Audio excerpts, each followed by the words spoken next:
বৈষম্য বিরোধী ছাত্র আন্দোলনের মিরপুর অফিস যেন এক টর্চার সেল। ব্যবসায়ীকে ধরে এনে নির্যাতন করে ব্ল্যাঙ্ক চেক ও স্টাম্পে স্বাক্ষর করিয়ে নিচ্ছেন বৈষম্য বিরোধী ছাত্র আন্দোলনের ঢাকা মহানগরের। টর্চার করতেছে, কি কি করছে? মারছে, মানে ইচ্ছা মতো মারছে। আপনি কি বলেন, থাপ্পড় মারছে? কে মারছে? কে থাপ্পড় মারছে? কে থাপ্পড় মারছে? কে? মানে উনি একটা খুব জোর বাড়ি দিছে, আমার এখানে ভেঙে গেছে। আমাদের এনসিপি যে ঘটনা হলো, ওনার ছোট ভাই প্রথম ইয়ে করেছে, ওনার সাথে ছবিও আছে, প্রোফাইল পিকচার। তো তিনি আমাকে ইয়ে করেছেন যে পরিচয়টাকে খুব বেশি মাত্রায় প্রকাশ করে ওদের জন্য অনেকটা চাপ পড়ছে। এটি সূত্রে যেটা ছিল সেটা হলো ভয় দেখানোর চেষ্টা। আপনারা দেখলেন, বুঝলেন এবং নিজ কানে শুনলেন, নিজ চোখে আপনারা দেখতে পারলেন যে বর্তমান এই বৈষম্য বিরোধী আন্দোলনকারীদের সমন্বয়কদের অবস্থা, মানে কি পরিমাণ আপনার লুটপাট আর ভাঙচুর, মানুষের উপরে কি পরিমাণ অত্যাচার। বর্তমান এই মিরপুরের যেই বৈষম্য বিরোধী আন্দোলনকে কেন্দ্র করে যেই অফিস এনসিপির, সেই অফিসের ছাদের উপরে কিংবা সেই অফিসের ভিতরে কি পরিমাণ মব জাস্টিস, দখলবাজিতা, চাঁদাবাজি, মানুষকে বাসায় থেকে কলার চেপে আপনার এনে হুমকি ধমকি মারধর আর না জানি কত কিছু। সব কিছু কি আপনার ক্যামেরার সামনে আসে? কেবল তোমার তো একজন আসছে, আশেপাশে না জানি আরো শত শত মানুষ এই এনসিপি নেতা কর্মীদের এই চাঁদাবাজি মারধরের শিকার, না জানি আর কত শত মানুষ। এখন কথা হচ্ছে এই এনসিপি যেই আপনার ভুট্টো সাহেব নাহিদ ইসলাম, উনি বলতেছে যে আমরা ওনাকে চিনি না, মানে যে বা যারা নাকি এগুলা ঘটাইতেছে ওনাদেরকে নাকি উনি চিনে না। আর উল্টো দিকে এদের স্বৈরা শাসক বা এদের স্বৈরাচারীটা আসলে কোন স্টেজে কিংবা কতটা বিপজ্জনক, কতটা ভয়ঙ্কর হয়ে যে আপনার আস্তে আস্তে তারা মানে সমাজে প্রতিষ্ঠিত হচ্ছে, আপনি কল্পনারও বাইরে, আপনার আমার চিন্তাধারার বাহিরে। এই ভিডিওটা দেখেন, আরো বুঝে যাবেন। আমরা মেন্টালি ওই স্টেটে নাই ভাই, আমাদের বাচ্চারা শেষ হয়ে যাবে। বাচ্চাগুলো এখনো ট্রমাটাইজে ঘুমাইতে পারে না। ওই দিনের রেকর্ডটা শুনে বিশ্বাস করছেন না তো? ওরা এই জাস্ট জানবে আমাদের বাসার সামনে সব নিয়ে হাজির। আপনারা তো দুজনের নাম দিচ্ছেন না, অসংখ্য, কয়টার নাম বলবো? কি দেখলেন? বলছি না যে সমাজে এরা কতটা বিপজ্জনক আর কতটা ভয়ঙ্কর হইয়া উঠছে, আপনি কল্পনা করতে পারবেন না। মানে এরা আসলে কত বড় কাপুরুষের গড়ে কাপুরুষ, আমি এইভাবে বলবো। ওদের 14 গোষ্ঠী কাপুরুষ হলে আপনার বাসায় ঢুকে আপনার মা বোনদের উপরে আক্রমণ করে, বাসা বাড়িগুলো ভাঙচুর করে। আপনারা এই ছবিটা দেখেন, একটা ছোট্ট বাচ্চা, ছেলে নামে, যাই হোক সেটা আসলে বড় কথা না, তবে যাই হোক বাসা বাড়িতে ভাই ছোটখাটো বাচ্চা কাচ্চা থাকবে, এটাই স্বাভাবিক। এখন কথা হচ্ছে তারা এগুলো মনে করেন পরোয়া করে না। তাদের কি করতে হবে? তারা যেটা ডিমান্ড করবে সেই ডিমান্ড আপনাকে পূরণ করতে হবে।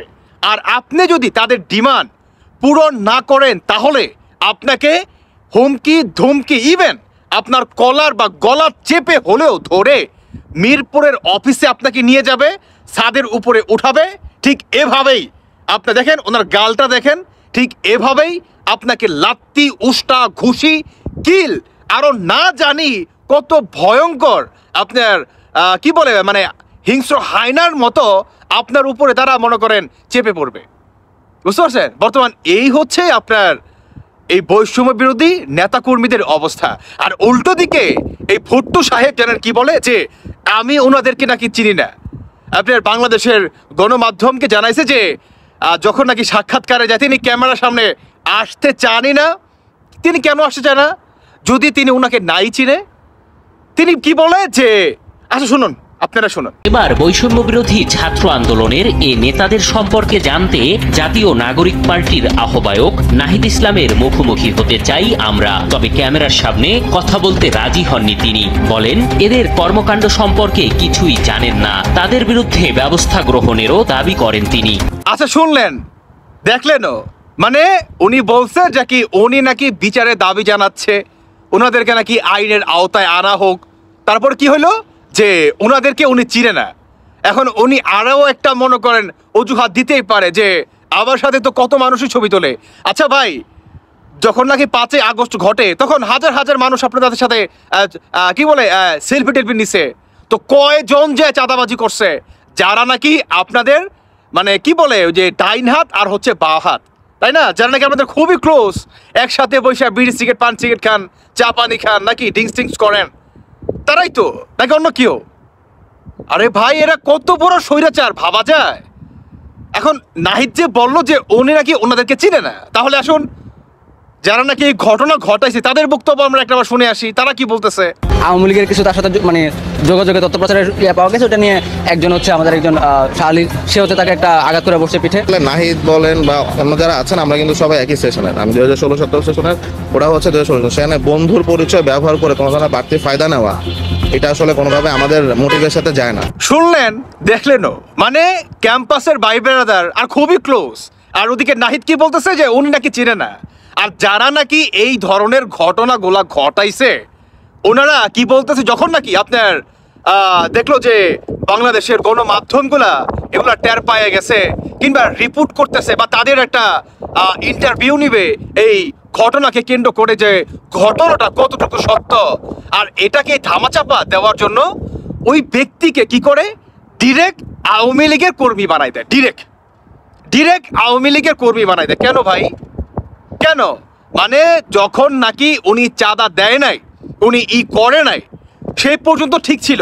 আর যখন নাকি আমাদের বাংলাদেশের গণমাধ্যমগুলা আপনার প্রকাশ করতে শুরু করছে অন্যায়ের প্রতিবাদ, দেশবাসীকে জানান দিচ্ছে বা জানাইতেছে, ঠিক তখন আইসা বলে যে উনি আওয়ামী লীগের দূষণ ছিল, এর জন্যই ওনাকে ঘরে থেকে তুলে নিয়ে আমাদের মিরপুরে ছাদের উপরে যে অফিস আছে সেই অফিসের উপরে নিয়ে ওনাকে চর থাপ্পড় লাত্তি উষ্টা গুছি আমরা দিছি।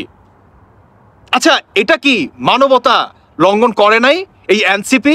আচ্ছা, ধরে নিলাম যে উনি আওয়ামী লীগ করে, দ্যাট মিনস উনি যদি আওয়ামী লীগ করে তাহলে ওনাকে ধরে নিয়ে আপনি মারতে পারবেন, কাটতে পারবেন, আপনারা জবাই দিতে পারবেন, মানে আইন কানুন পুলিশ প্রশাসন কিছুই নাই।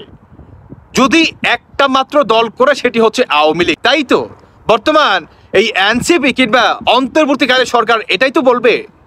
আর উল্টো দিকে আমাদের বাংলাদেশের পুলিশ প্রশাসন কিংবা সেনাবাহিনীর পক্ষ থেকে কি জানান দিচ্ছে যে বাংলাদেশে আর কোনো মব ভাইলেন্স করার কোনো সুযোগ নাই।